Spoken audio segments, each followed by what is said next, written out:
से रावण के समय में व्यासपीठ की मर्यादा नहीं रह गई जी। तो ये युग धर्म है, कलयुग है। जरूर व्यासपीठ हतोत्साहित हुआ है, लेकिन हम निराश नहीं हैं। कुछ लोग हैं जो नहीं आदर कर रहे हैं, नहीं मान रहे हैं, लेकिन सभी लोग न मानते हों ऐसी बात नहीं है। बहुत लोग हैं हम लोगों के व्यासपीठ के अनुसार ही जीवन यापन कर रहे हैं। मुझे आशा है और विश्वास है कि एक दिन व्यासपीठ पुनः स्थापित होगा और व्यासपीठ से दिए हुए धर्मादेश को लोग मानेंगे।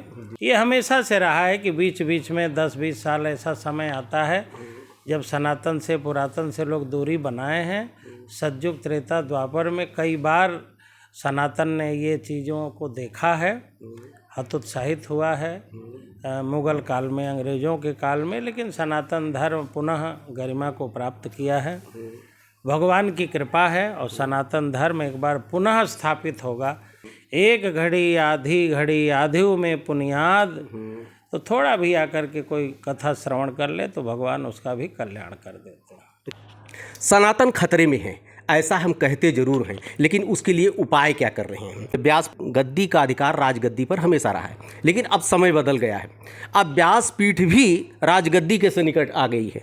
आज के समय में जैसे इधर मैं देख रहा हूँ कि कुछ व्यवहारिक समस्याएं ऐसी आ रही हैं जिसका अब इलाज कह सकते हैं उसका अध्यात्म में भी संभव है। महाराज जी, हम आपके वेद की, आपके ये पुराणों की, आपकी भगवत गीता का अध्ययन हम काहे को करें जब पलक झपकते सारी चीज़ें हमको मिल रही हैं? आज के समय में डिजिटल इंडिया हो गया। ऐसे समय में महाराज जी, सबसे पहले परिचय हमको देना चाहिए था। हमारा पूज्य राधेश्याम शास्त्री जी हैं, प्रसिद्ध कथावाचक, आप अंतर्राष्ट्रीय स्तर के। महाराज जी का इसका हमारे प्रश्नों का उत्तर आपको चाहिए। ये शुरू से ही रहा है कि कभी कभी व्यासपीठ कमज़ोर पड़ा लोगों के कारण। जैसे रावण के समय में व्यासपीठ की मर्यादा नहीं रह गई तो ये युग धर्म है, कलयुग है। जरूर व्यासपीठ हतोत्साहित हुआ है, लेकिन हम निराश नहीं हैं। कुछ लोग हैं जो नहीं आदर कर रहे हैं, नहीं मान रहे हैं, लेकिन सभी लोग न मानते हों ऐसी बात नहीं है। बहुत लोग हैं हम लोगों के व्यासपीठ के अनुसार ही जीवन यापन कर रहे हैं। मुझे आशा है और विश्वास है कि एक दिन व्यासपीठ पुनः स्थापित होगा और व्यासपीठ से दिए हुए धर्मादेश को लोग मानेंगे। और देखिए, जहाँ तक डिजिटल की बात है, कितने भी आप आगे हो जाएं, आप तुरंत उससे निकाल लें और ज्ञानी बन जाएं, लेकिन मूल ग्रंथों को पढ़े बिना जो वास्तविक ज्ञान है, जिसको आत्मसंतुष्टि कहते हैं, हमारे यहाँ धर्म ग्रंथों को स्वाध्याय और आत्मसंतोष के लिए पढ़ने की परंपरा है। अब वो परंपरा मिट रही है, लेकिन आज भी लोग उन परंपराओं के अनुसार चल रहे हैं। और एक समय आएगा जब पुनः पुराणों के तरफ, पुरातन और सनातन के तरफ लोग लौटेंगे और पुरातन और सनातन से ही शांति मिलेगी। ये हमेशा से रहा है कि बीच बीच में 10-20 साल ऐसा समय आता है जब सनातन से, पुरातन से लोग दूरी बनाए हैं। सतयुग, त्रेता, द्वापर में कई बार सनातन ने ये चीज़ों को देखा है, हतोत्साहित हुआ है।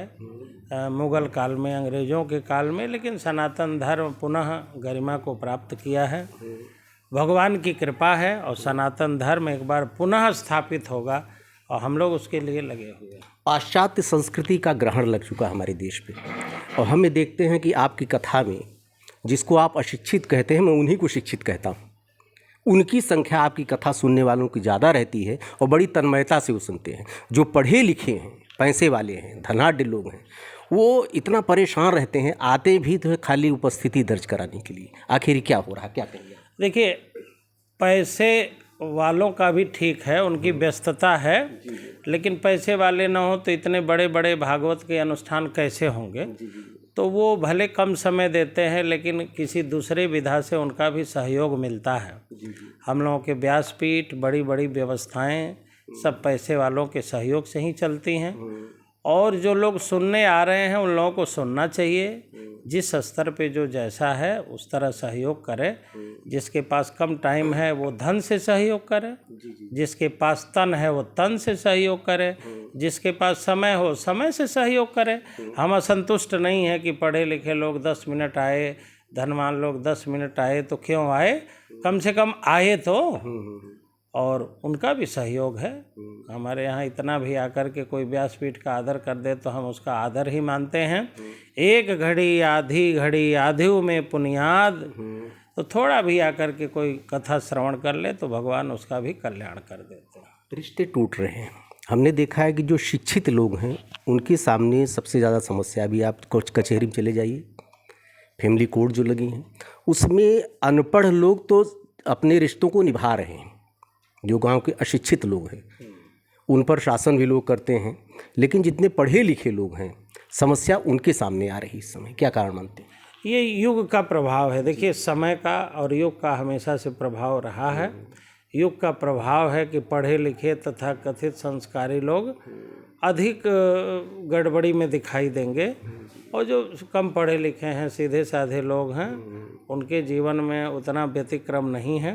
ये युग का प्रभाव है। समय आएगा तो फिर सब लोग ठीक हो जाएंगे, अच्छे हो जाएंगे। हम लोग तो देखिए मनुष्य संभावनाओं का ही स्वरूप है।